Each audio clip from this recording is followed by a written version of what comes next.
Olá, este é o canal de vídeo do Instituto Newton Sebrae e eu estou com vocês aqui novamente para apresentar novidades da tecnologia, da história da eletrônica, da minha história e do que pode vir aí no futuro.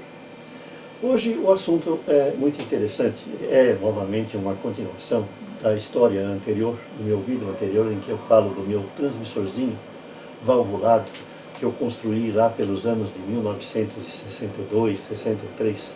Eu fiz muito sucesso com esse transmissor na época de estudante, porque a gente utilizava como uma estação experimental de AM na escola, transmitindo programação do Grêmio nos intervalos. O pessoalzinho que tinha radinho AM era convidado a trazê-los para a escola e ligá-los no canal de rádio da escola e ouvir a programação. Vejam que isso é no ano de 1962, 63, bem no passado.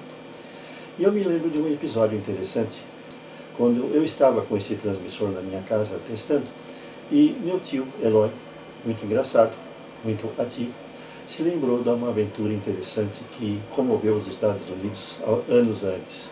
Todos devem conhecer o ator Orson Welles, que foi o criador da série Guerra nos Mundos. E ele fazia uma programação radiofônica em que ele falava de alienígenas, falava em guerra entre planetas, falava em seres extraterrestres. Era um programa de rádio apavorante que assustava realmente quem ouvia. E numa dessas programações, ele foi tão realista, descrevendo uma invasão de marcianos em Nova York, que a cidade se apavorou. A cidade entrou em comoção.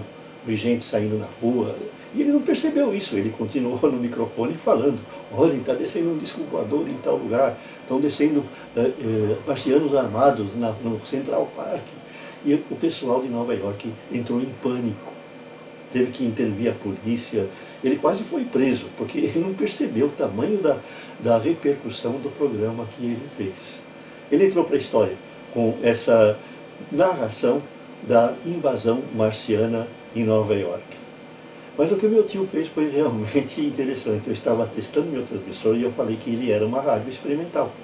E não é que meu tio pegou o microfone e começou a descrever uma invasão marciana na Penha, onde a gente morava. Eu não sei se alguém ouviu, mas se alguém ouviu, deve ter ficado apavorado. Uma história bastante interessante que merece ser relatada.